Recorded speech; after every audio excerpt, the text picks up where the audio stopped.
And welcome, traders. It is Sunday, the 5th of November. Remember, the 5th of November. So I am getting ready for the week commencing 6th of November. We had some incredible market moves this last week, finishing off coup de grace with the non-farm payroll. So there's definitely should be some amazing moves this week for traders if they are prepared. So first of all, having a quick look at the economic calendar. We've got Governor Ueda speaking on Monday. It'll be early hours of the morning, but I am curious to see what that's going to do with regards to the yen crosses. Remember that right now they're very much kind of testing the limits, and so there could be some pushback. So don't be surprised if you wake up in the morning, Monday morning, get to your desk, especially on UK time, and then see that the markets have done some big moves on the yen crosses. That wouldn't be a complete surprise. Then next up during the week, we've got Governor Bailey speaking. I want to see what that does to the pound. Same day, we've got the Fed in the UK, up in the US. What's wrong with me? Fed in the US speaking. I want to see what happens there.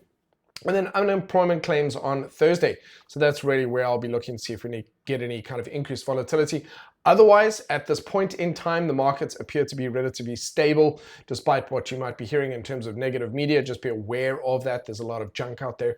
But right now, the markets appear to be very stable. Let's go to the charts and let's have a look. We'll start off, obviously, with the VIX and see what that's telling us. Okay, so here we are. We're looking at the VIX, and point in case, we actually have seen volatility drop this week. So in line with a bit of a weaker dollar, we'll have a look at the charts in a moment, the other charts in a moment, the major currencies and a few other things. Some big things happened in the last week. We saw a very nice bullish move on the indices. I'm going to get to that as well. My point here is that we saw the volatility drop. And so at this point in time, the market is calm and relatively happy. Okay, so despite what you might be hearing out there, all kinds of drama. And for those of you who might not know what I'm referring to here, there's just so much misinformation and disinformation out there with regards to bond yields and all kinds of bubbles. Now, for example, there is a housing bubble. That is absolutely true. There's a car vehicle bubble as well. So car prices are too high, housing prices are too high. There are those kinds of things that are real and they do need to correct. But the implication from a lot of media out there is that the sky is falling and the biggest crash is about to happen. And there just really isn't enough to do that. US obviously has debt that it has to resolve, all those kinds of things. One of the ways it can resolve that is by getting the wealthy to pay some fair taxes. There's a whole lot of other stuff that's on the go that should resolve these things, and it needs a little bit of time to do that. Right now, the point is that things aren't necessarily getting worse. The best analogy I can think of is, imagine if the global economy is a baby that is a premature, that is on life support, so to speak. It's a potentially stressful situation, but it is getting better. And that's really the thing. The media will have you think that things are getting worse every single day, and that's garbage. Okay, let's move on. Let's have a look at the dollar index. So dollar index had a very strong correction to the downside here. It needed to do it. Most importantly, you can see here on the weekly that it has just been battling with that level. And now we have got our momentum. This is a signal that the market intends to move lower. It should continue to do it this week. Okay, it should continue to do it this week. The question really is how far it's going to do it. So I'll be looking to see if we have moves down to 104, 103. 103 is feasible. 103 is feasible. We might only work our way down to 104. So if we have a look at euro dollar, for example, very nice bullish candle. The last few weeks I mapped out. It's quite funny when it happens that way. It doesn't always. There was at least a 30% chance it was going to play out this way. It's either going to go up, it's going to go sideways, or it's going to go down. It's kind of nice that it did map out almost to the T exactly the way that I did it. What I love about this very nice solid breakout to the upside. So I'm looking for pullbacks. I'd love to see if we can get some retracements this week. The 4 hour will be the biggest clue in terms of that. And then looking, actually, no, that's not necessarily true. The 4 hour is going to be a great help, but the 1 hour will be a big one over there. We've produced a swing low on the monthly. All of this right now looking as though we have great potential up to 108 and 108.20 at least.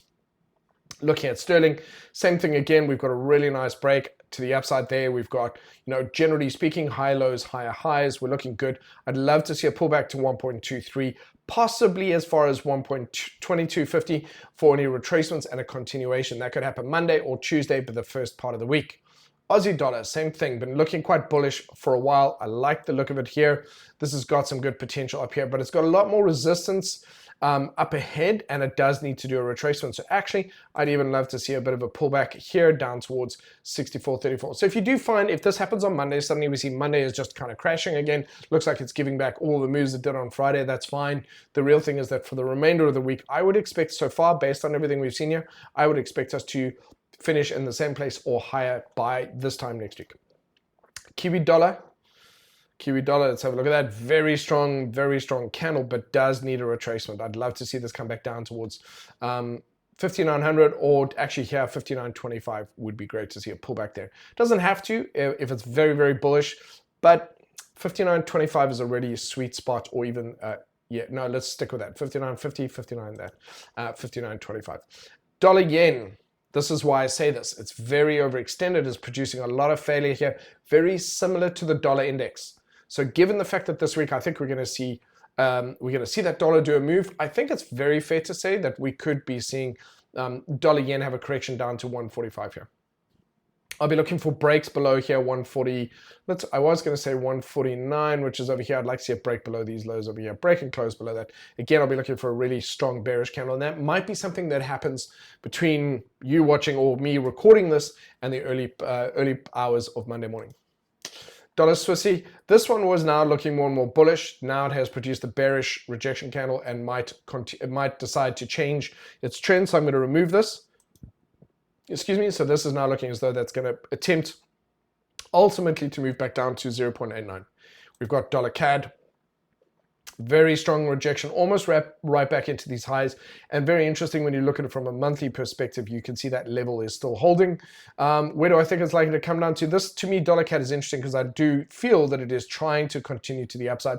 But a move down towards 1.3565, or even as far as down towards these lows here, 1.33, would still be feasible and have it maintain its move to the upside.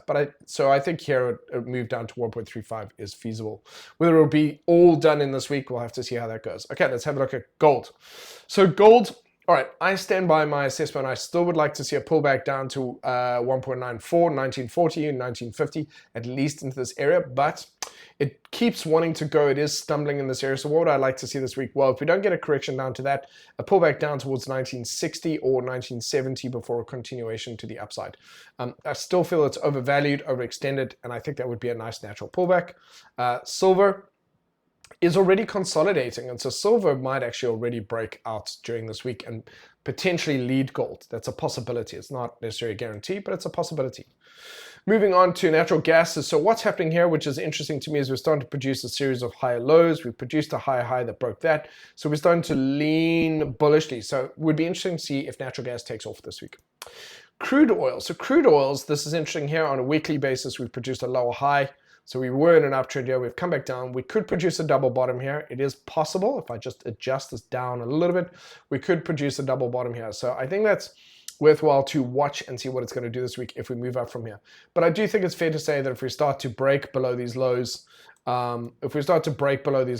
especially coming down towards, so if we come down towards $77, that's too much of a move to the downside. They would say we're now shifting momentum, and then we're going to see moves further down towards $75. Brent crude is the same thing, coming back down towards these lows into these old highs. It can double bottom and be range bound and work up. So if by the end of the week we have closed with a bullish candle, then then it was simply a double bottom. Okay, so it's one of the things I need to kind of keep an eye out for this week. Moving on to the global indices. Beautiful, beautiful, beautiful, guys. This is the kind of thing that we have been waiting for. If, like me, you are optimistic based on experience and how the markets behave, we've been waiting for a signal exactly like this. I was looking for this to happen 2-3 weeks, last few weeks, and last week eventually saying, okay, well, we'll have to just wait and see. And instead what actually happened was we had a breakdown, and we had a recovery that put us back up where I was actually hoping we would be in a single go. Here's the thing though, we've now had a big move. We do need to have a retracement, not a big one, but we need to potentially have one. So my question is, are we going to see, we are sitting at key levels where we see a push higher and then pull back and then close higher for the week. It's not completely unreasonable that we would close higher in the coming week, but I also feel that we do need to have a bit of a correction. Actually, if I take this out, so let's just remove it from this chart and draw it in on this one, for example, anything sort of along these lines would be perfectly acceptable, I think, anything along those lines. So that's the kind of behavior I'm going to be looking for this week, and we'll see how that unfolds. But the Dow is looking very, very nice. The S&P is beautiful. It's maintained on this upward sloping trend line. It's maintained that. It's very, very nice, guys. And so we need to break this downward sloping trend line to be then sort of officially back into the bull market. Last week I spoke about how we just didn't tick enough boxes to be in a bear market. This is a very strong recovery. So again, let's not assume it's the case just yet, but let's go back, and one of the things, let's use my rules of what defines us technically. We're still not above that 50-period moving average. We're still not above that. We might be breaking that downward sloping trend line, and therefore that would be a box ticked. We need to get back up above that 50-period moving average. So we're still in between a bull and a bear market there. S&P though is back up above the 50-period moving average. So that's another box ticked, which puts us back into bull market territory. The NASDAQ is still above the 50-period moving average, and is now, I think we can remove this, is now starting to look very, very good, nice and bullish. So this week, we've almost produced that swing low. I'm going to start checking my watch list and my shopping list for my portfolio, for my investment portfolio, to see how they are looking. But it's in these periods now, because let's put it this way. If in the next week we see the market continue and do a move like this, let's just say we get another really bullish market, we're going to be very close back up to those all-time highs, and people who've been waiting for that buying opportunity at the turning points, at the swing lows with regards to stocks, are going to feel like they missed that opportunity. So this week I'll be looking for some pullbacks. I'll be looking at individual stocks and qualifying them according to my strategy, my risk management portfolio, to see if they are qualifying for buying opportunities, if they're starting to show signs of turning around. But this is the kind of behavior that we are normally looking for. Okay, so Russell, beautiful, really strong, beautiful bullish signal off the bottom of the range. Although I said last week it broke down, this is the kind of thing that happens. You get a failed breakout. I think I might have mentioned that as a possibility. So that is good. This is, again, I'm going to repeat myself as to what I just said. When you see the bottom of the market, it never seems like it's going to happen. It's always at its absolute worst when the market turns around. And when you look back, these are the kinds of things that happen. So this is how it looks. Okay, the FTSE managed so far to have bounced off the bottom of the range. That's good. So that's a positive sign. The DAX, that's a very nice positive bounce within a downtrend. We'll need to see that happen. And based off that divergence, if you go back to my videos 2-3 months ago, this is the kind of correction I'm happy with. Okay, it's a beautiful retracement to the 382 on the monthly within a big move. It's textbook retracement and a setup. It's still a little bit too soon because we're still in November, and this is November. We need November to finish as a nice bullish candle. But what could happen is we could find that November closes. The most optimistic outcome here, and not necessarily a good one, is that the markets just surge between now over the next few weeks, and by December we're already back up at all-time highs. I would prefer a slower recovery. I would prefer to be able to find lots of entries while we're doing this kind of turnaround. Plus, remember, when we get to the equities, Meta, and a few of those, I need to see those kind of, they still need a correction. So we still have a few stocks, individual stocks, that I feel should still have a deeper correction. But these are great potential signs. And again, we could look back and they were obvious in hindsight. So just, I'm highlighting this because if you're watching this and you have that sense of uncertainty and fear and panic, but you want to learn how to identify the turnaround points, it's worth my while highlighting them now. And the title of the video and the thumbnail is going to mention that as such. So again, bullish engulfing candle on the Australian ASX and then Nikkei as well. Beautiful. And it's highlight in this area. It's exactly where we're looking for that breakouts and a retest. So again, if that breaks the high of this previous candle, of October's candle, that's a confirmed swing low. So beautiful. So we already kind of know where the lines should be drawn and what we need to do. Let's move on to equities. Apple, very close to breaking this downward sloping trend line. Looks good. All signs here point to this being a beautiful retracement and turnaround. Love it. Love that one. So they're not all perfect, but Apple ticking all the boxes. Look at Amazon. Amazon's taken off. That's good. It'll bump into a bit of resistance up here, but that's looking good. That's soaring. AT&T is looking like it's going to break out of this consolidation. Look at this beautiful turnaround. It's gone from lower lows, going sideways, finding support in this area, then producing a higher low. So here you've got higher lows going and breaking out to the upside and gaining momentum. So when I look, and also that's within a range. So if you look, here's the top of the range and here's the bottom of the range. It's starting to accelerate. So AT&T looking to me as though that's got 16 in its sights and higher in its sights potentially. So good for those of you on LinkedIn where I said that I would include this in my analysis. I think we've got a fair shot at 16, 17 in the near future. Once it gets above that 50-period moving average, once it gets above that, you've got 18, and again, obviously 19 and 20, but 18 at least becomes a realistic opportunity there. ARC, good, fair on you. Remember, the bottom of that range, and boy, that's a good, solid move. That single candle last week has recovered, if you include all of these, it's recovered about 6 weeks worth of moves. Pretty good. That cannot be a sign of weakness using any kind of logic or rational approach there. Then core. Still within the range, no big move here, but it's a UK stock, which is why the UK markets have not had the same moves as the US markets. Tesco right up at those levels, and again, this could be due for a bit of a deeper correction, but not a bad one, potentially back down towards 258 if we get one of those. The monthly looking fine, but this is a battle. We need a breakthrough candle there. Amex, beautiful, looks fine, looks like that's recovering relatively well. Beautiful move here. So I've forgotten, just having a blank, let me quickly go and look up what this pattern is, because my brain just merges them all together. This would kind of be potentially referred to as a morning star. So it's actually a gravestone doji, but the point is it's a move down, a pause, and a move up, and it's great. It's just a nice bullish signal, so it looks good. Berkshire Hathaway, beautiful bullish candle, beautiful swing low, already a confirmed swing low. Beautiful, almost as per the plan, kind of mapping that out. Great. Loving it. That's a buy for me. So Berkshire Hathaway is a buy for me, for my stuff, for personal, sorry. Again, I'm not giving you financial advice. I'm giving you my technical analysis. Your decisions are your own. I discuss how the price action signals stuff. That's really my role on the interweb, is to talk about that kind of stuff. That's a very nice look at that bullish. We spoke about that. So this is Coca-Cola. Looks good so far. I'm relatively happy with that. BPs. Okay, so remember BP and crude oils, BP and Exxon are tied to crude oil energy, so to speak. So they're not looking as bullish because neither was crude oil. That's one of the reasons I like doing my analysis in the order that I do, because I can refer back to that and it's no different really. Still range bound here, so not expecting too much from that. General Motors, nice recovery here within this downtrend. What General Motors really has to do, which is big, significant, will need to have to close up close to 35. Once it closes up in that area, it's getting out of a hole. Okay, I don't know why I'm shouting, sorry. JP Morgan Chase, pullback, bullish candle off the previous highs.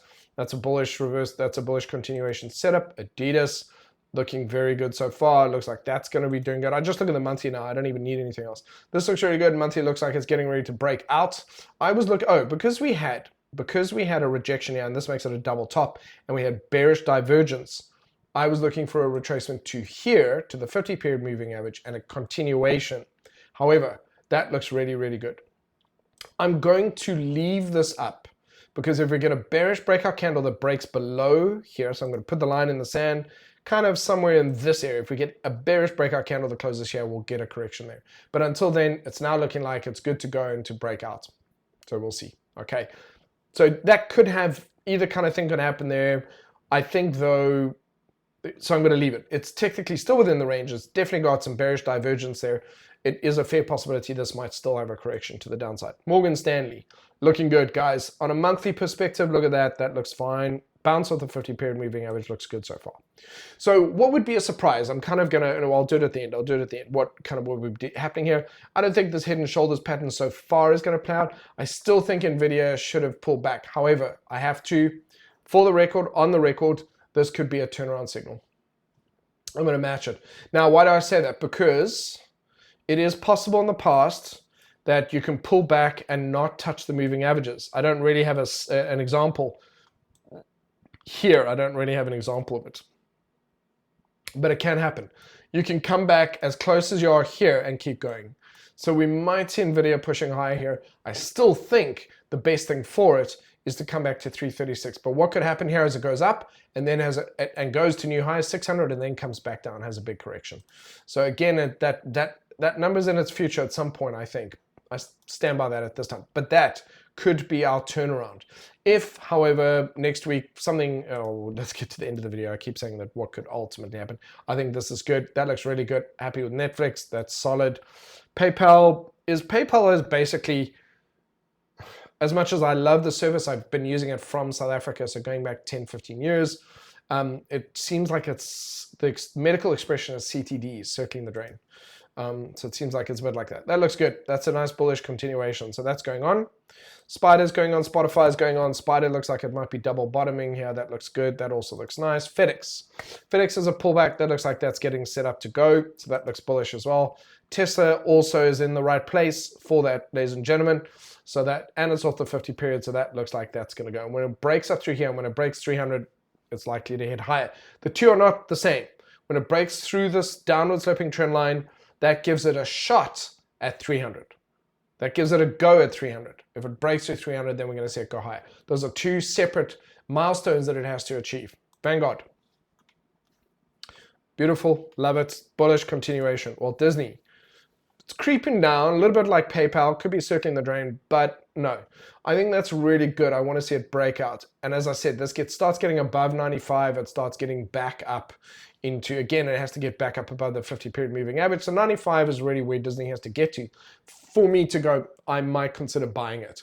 So the way I approach stuff, which is why I consistently you'll tend to make money, is because you are waiting for the market to prove to you that it is what it is. You're not trying to anticipate something that there is no evidence for yet. All right, bonds, seeing them starting to climb a bit. Absolutely, within their downtrend, I expect that to head a little bit higher. Eurobond as well is doing fine. That's all good. Right, let's have a look at cryptos. So cryptos, I still want to see a bit of that correction. They are bullish, but they need a correction. Ethereum, looking good. Ethereum looks fine. Doesn't look, over here it's consolidating. It can just break out. That's fine. That can break out. Solana trying to break out higher. Yeah, they all look the same. They're all seeing, you know what I'm seeing here that I haven't seen this year so far? When we saw the bullishness earlier parts of the year, we didn't see it in cryptos. Now it appears as though we're seeing it across all the asset classes. So that's interesting. Again, we have to take into account this could be part of the Santa Claus rally, which often happens in the ramp up to Christmas and Black Friday, November in the US, big sales like that. There's a ramp up in terms of production and sales and so on and so forth. But I don't think this year, I don't think people are going to go as nuts with regards to that. I think most people are looking to keep their costs and savings under control because we're still in a post-inflation or inflation recovery period. To wrap up, to say this, could something happen? Could we have something, for example, this week? Could we see a complete reversal? If we saw a complete reversal and we saw close below those and we saw that happen across the board, then we are absolutely in for a much bigger correction to the downside at that point. But this was such a nice strong boost, and the Fed also signals they're going to taper off on those. That it kind of says to the markets, we can probably start to look forward to rate cuts or keeping the rates where they are right now, and the markets are relatively bullish. So I would say there's an 85% chance that this is that turnaround point. 85% chance, meaning the odds of the 15% being that the next candle is a complete bearish rejection and has to close below these lows, has to close below the lows on at least the three major US indices altogether. That would be, to my mind, okay, that was a failed attempt by the bulls to take control again, and it's going to fail, and we're going to see a correction. That is the least likely option. It's not impossible, and you have to prepare in terms of strategy that is a possibility. You have to imagine that could happen so that if it does happen, you're ready for it. What I'm looking to see this week, which I think is definitely greater than 50% because we've been expecting it and planning it in the market, and the market has provided signals across the board. It looks unified on its attempt to move higher this week. And so that's what I'll be looking for. I do need some retracements. You need normal natural retracements, but it should move higher for the most part. So again, let's recap. Greatest chance that the markets are going to do some minor retracements and keep going to the upside. That dollar will take a bit of a breather. The price action is pointing to that. If we get another reversal on top of that, so suddenly we end up really, really bearish, then we need to kind of take stock, because with all the bearish news we've had, we shouldn't have produced such a bullish signal across the board, and we have, which should be something that happens when the markets really are bullish. So on that note, ladies and gents, please manage your risk appropriately. Let's take this week by week and not overexpose ourselves, and be cautious and optimistic is what I would say. I'm going to leave you with that. Have a fantastic week. All right. Thank you.